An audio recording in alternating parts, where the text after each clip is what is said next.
Wow, trick no good. Trick no good. Got her. Planning that open marriage, huh? Thought you were going to just ask him for an open marriage. Nope. He left you at that altar. Canceled that wedding. Bye bye. Probably caught you when you were trying on your. You imagine? I'm just imagining her trying on her wedding dress and she gets a call. He canceled the wedding. It's over. What? No, my life is destroyed. She said it was just a joke, but my gut said otherwise. Hey, True Story. First off, I just want to say thank you for doing what you do. A lot of us men don't have a safe place to tell our stories without getting laughed at or told to man up. I've watched your channel for a while now, and I never thought I'd be one of those guys emailing you, but here I am. My name is Tony, and this is the story of how I dodged what could have been the worst mistake of my life, marrying a woman who was quietly planning to open up our marriage after I gave her everything. Let me start from the beginning. I met my ex-fiancée, Brianna. Yeah, I'm saying her name. I don't care. 3 years ago at a friend's rooftop party in Atlanta. I wasn't even going to go. It was one of those last-minute things where you're tired from the week, but your boy hypes it up enough that you give in. I had just started a new role at a software company. I was working 50 to 60 hours a week, and I was trying to build a solid financial foundation for my future. I wasn't even in dating mode at the time. But man, when Brianna walked in, everything else faded. She had that natural beauty, that confident walk, and a personality that pulled people in. I found out she was a paralegal working downtown and had dreams of one day retiring early, starting her own lifestyle blog, and maybe homeschooling her future kids. At the time, I thought it was admirable, a woman with plans, goals, and a touch of domestic ambition. It sounded like a win. We dated for 2 years before I proposed. Everything felt right. We had the same values, or so I thought. We talked about family, savings, travel, and spiritual growth. We even had a joint vision board we made together on Canva. No joke. Brianna would always tell me how lucky she felt to have found me, how I was a rare breed. She'd say things like, "Most men don't know how to lead, but you do," and "You're the man I prayed for." That stuff hits different when you've been on your grind your whole life and feel like maybe, finally, you found someone worthy to share it with. Fast forward to early this year, we're 6 months away from our wedding date. We had a venue, invitations prepped, and her moving date into my house was set for the beginning of May. I had been living alone for years in the home I bought back in 2020. 3 bedrooms, 2 baths, quiet neighborhood, all paid for by long hours, overtime, and sacrifices. Now, let me pause and say this. I'm not the type to go through someone's phone. I don't have the energy or desire to play detective. But sometimes, God, the universe, or whatever force you believe in, will put the truth in your lap, and you have to choose whether or not you're going to listen. One evening, Brianna left her phone unlocked on the kitchen island while she was in the shower. Normally I wouldn't care, but something caught my eye. She had just gotten a group chat notification from her friends, women I had met before, women who seemed sweet, polite, some even married themselves. I picked it up to silence the notification, but I accidentally opened the chat, and that's when my entire world flipped. The message that showed up said, "Girl, you better do it before y'all get married. Don't wait till he got everything locked down. Start scoping now." I scrolled up. I know, I shouldn't have, but curiosity was burning a hole in my brain. These women, all of them, were actively encouraging Brianna to ask me for an open marriage. Not now, but after we were married. According to them, that's when they did it with their own husbands. One of them literally wrote, "Mine didn't even put up a fight. I told him I needed to feel desired by other men, and he said if it makes me happy, he'd try it out." Another said, My man was upset at first, but after I gave him some crazy head and said it was just fantasy, he calmed down. Men are easy. I wanted to throw up, and then I saw what Brianna herself had written. I'm planning on retiring early and being a stay-at-home wife, so I'm going to start scouting now. I'll bring it up once I move in and everything's official. Tony's a sweet guy. I doubt he'll say no. Scouting now. Tony's a sweet guy, like I'm some gullible fool? I just stood there, silent, numb. My heart was pounding, but my hands were cold. I felt like I was in a dream. No, a nightmare. I stared at that screen until her footsteps came out the bathroom. I put the phone back and just watched her. She smiled at me, kissed me on the cheek, said she loved me. I barely said anything that night. I couldn't sleep. My brain kept replaying that chat. These women, the same ones I smiled at and made small talk with over wine and appetizers, were out here, plotting on how to manipulate their husbands. And now my fiancée was following the same playbook. The next morning, I confronted her. I asked her what her long-term plans were. I asked about her views on monogamy. I slowly circled in until she looked like a deer in headlights. When I finally dropped the hammer and told her what I saw, her face went pale. She denied it at first. It was just a joke. We say wild stuff in that chat all the time. You know I'd never do something like that. She even laughed nervously and said, "You don't seriously believe that, do you?" Here's where I almost folded. The old Tony, the one who used to ignore red flags and give people second, third, and fourth chances, almost gave in. The simp in me wanted to believe her. I wanted to believe she was joking, that this was just girl talk, that I was reading too much into it.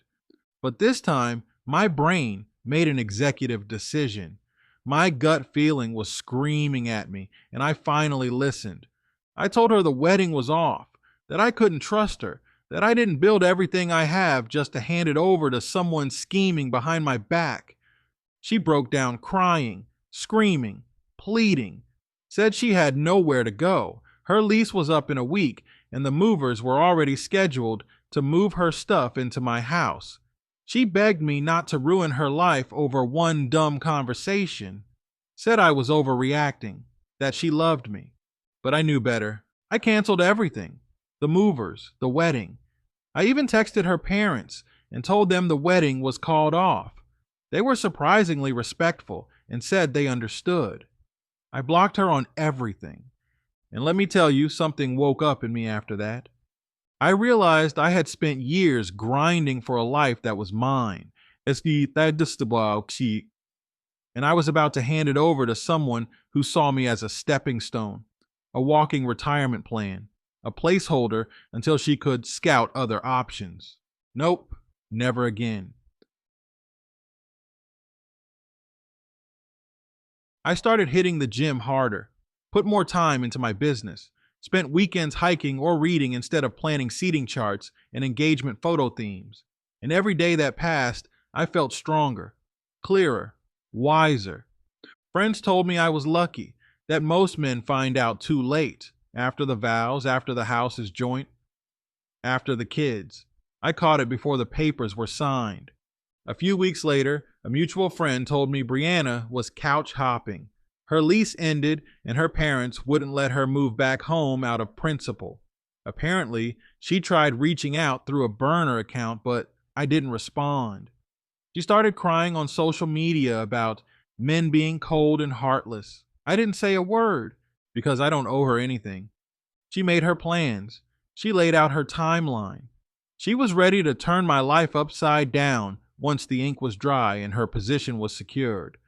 The only difference is I saw the play before it happened and shut it all down. Now I'm focused on me. I'm stacking more wins, investing, traveling, taking care of my peace. I might date again someday, but I'll never ignore my gut again. Ever. To any man out there listening, if something feels off, don't gaslight yourself. Listen to your instincts. You know when something's not right. You don't need receipts from every angle before you walk away. You don't need to be fully sure. Sometimes knowing enough is enough. Thanks again for the platform, True Story. If you share this on the channel, I hope it helps one man dodge a bullet like I did. Stay sharp out there. Hey, True Story. It's Tony again. I hope you can add this to the first email because I didn't expect the fallout to be this messy. And if I'm being honest, I left a few things out.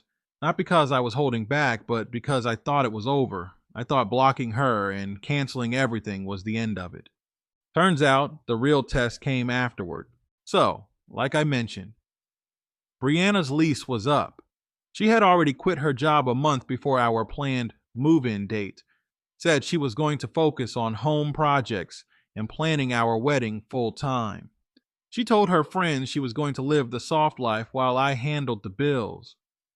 And you already know her group chat was clapping and hyping her up for that decision. When I cut her off, she went from bride-to-be to homeless and scrambling in a matter of days. She started crashing at her friend Kayla's place first. One of the ringleaders in the group chat, that lasted maybe 3 days. Kayla's married, and apparently her husband wasn't thrilled about another grown woman sleeping on their couch, crying all night, and taking phone calls in the hallway. After that, Brianna tried her sister's house. That lasted a week until her sister gave her the "this is your mess, not mine" talk and told her to figure it out. Then came the part I never thought would happen. She started reaching out through other people. A friend of mine, a mutual acquaintance named DeMarcus, called me one night saying Brianna showed up at his office in tears, told him I abandoned her, that I was throwing away something special over a misunderstanding, and that she had nowhere else to go. DeMarcus told her he wasn't getting involved, but he gave me a heads up that she looked like she was spiraling. The next day, I got a message request on Instagram from a burner account. No profile picture, no posts. Just a message that said, "You can't just erase me like I never mattered. I made one mistake and now I'm being punished like I cheated. I didn't cheat, Tony. I just had a conversation. I don't deserve this." I didn't respond, but I'm not gonna lie. For about 15 minutes, I thought about it. I stared at that message, remembering how she used to bring me lunch at work, how she used to rub my shoulders after a long day, how she'd hype me up when I landed new contracts. There was a part of me, the emotional side, that wanted to give her the benefit of the doubt. But then logic kicked in. She didn't just make a joke, she was laying out a plan. She was plotting with women who had already manipulated their own husbands, and she was ready to follow in their footsteps. There's no walking that back, and like I said before, my gut already made the call. I wasn't about to argue with it. A week later, her mom called me. Yes, her mom. She left a voicemail saying, "I know things have been tough, but Brianna is still trying to understand what happened. She still loves you. She's not perfect, but none of us are." I didn't call back. I didn't unblock her. I didn't reply to the follow-up email she sent to my work address either. And here's the part I want every man watching your channel to understand. When a woman loses control of you, she doesn't mourn you. She mourns the control she lost. I realized that all those tears, all those calls, weren't about me. They were about the lifestyle she thought she had secured, the safety net she thought she could manipulate, slipping through her fingers. It wasn't love, it was leverage. After I blocked her, I made a promise to myself. I was never going to negotiate my worth again. I was never going to allow someone to use love as a tool to shame me into sacrificing myself. I had worked too damn hard to build what I had, not just my finances, but my peace of mind, my clarity, my direction. I also learned that being a good man doesn't mean being a fool. Now let me be clear. I'm not anti-marriage. I'm not saying every woman is out here plotting like Brianna, but I am saying we need to stop assuming that just because someone loves you, they won't lie to you or use you. Love without respect is manipulation. Love without loyalty is a trap. And too many men walk into that trap with both eyes open because they're scared to start over. I had a few lonely nights. Yeah, I questioned myself. I wondered if I should have heard her out more.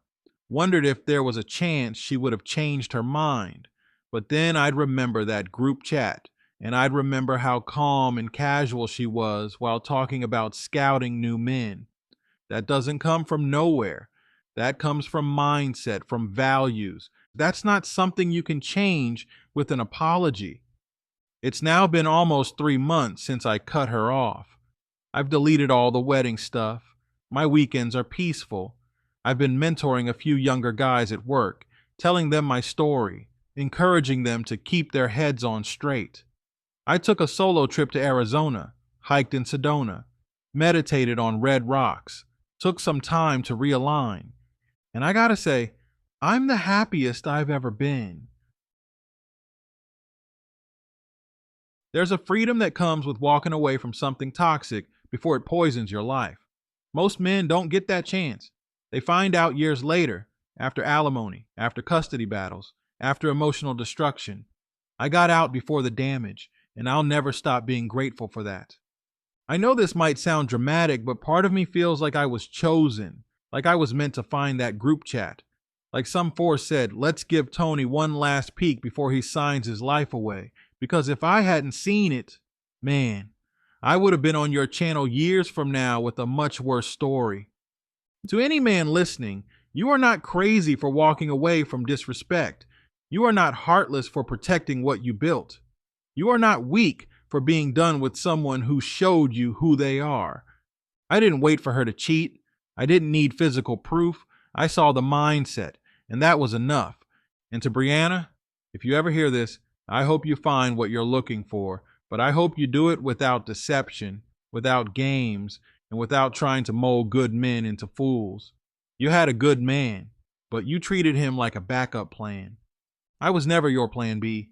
I was the one who got away because you were never supposed to have me in the first place. One other thing, this message is for the younger men listening.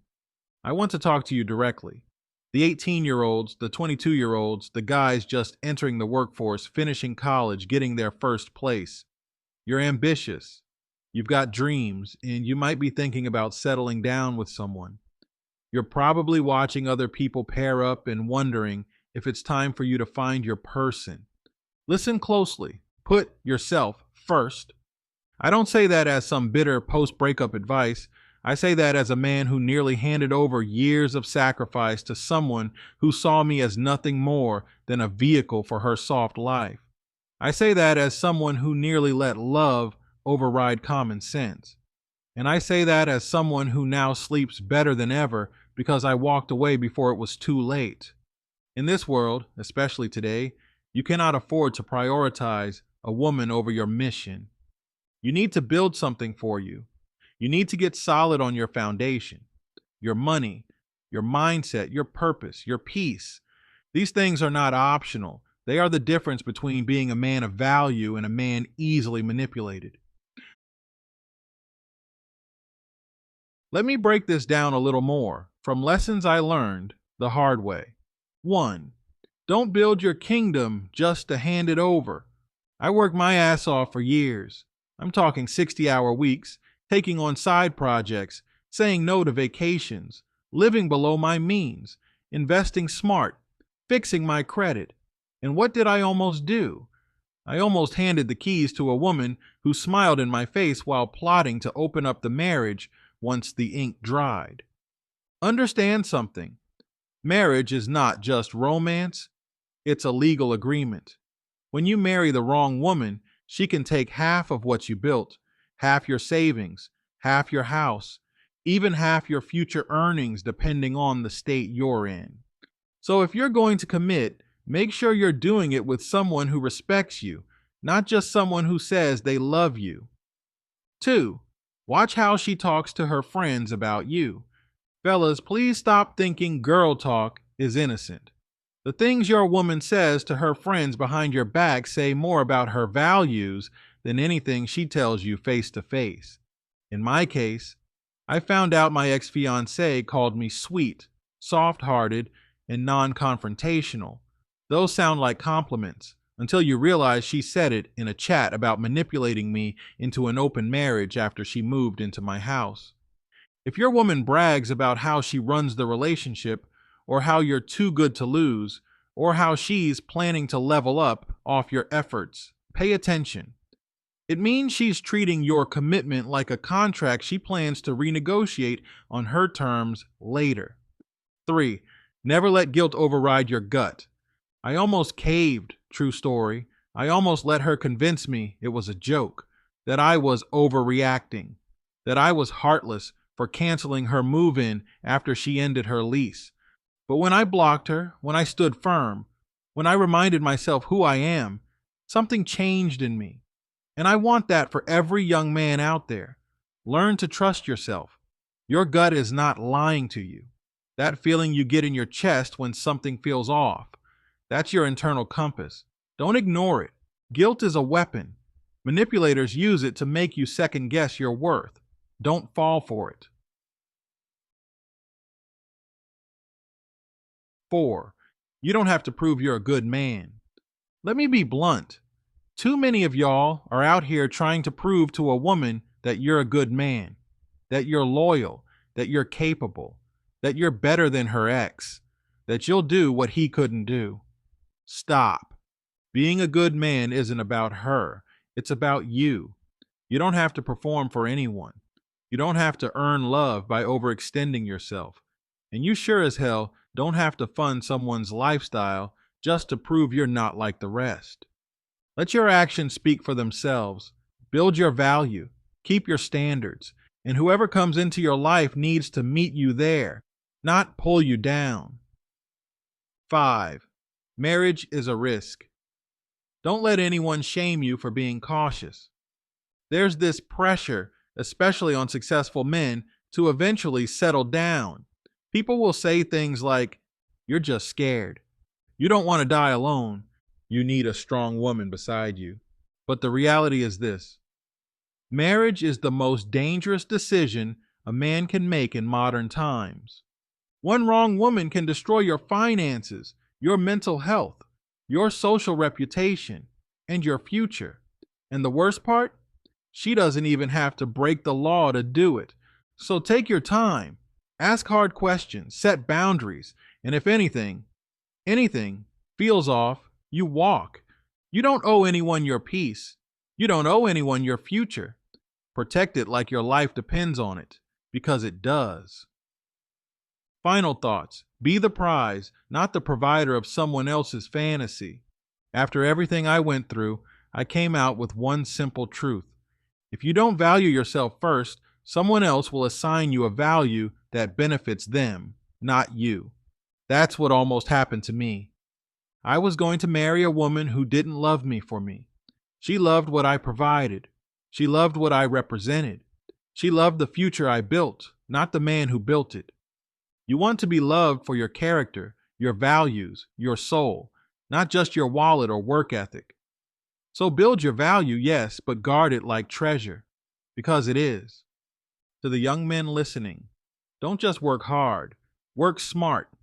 Vet women harder than you, vet investment deals. And if you don't feel ready to commit, then don't. You don't owe anyone a timeline. Live your life, build your empire, protect your legacy. And never forget this: you are the prize. Thank you, true story. I hope this email makes it to someone who needs to hear it.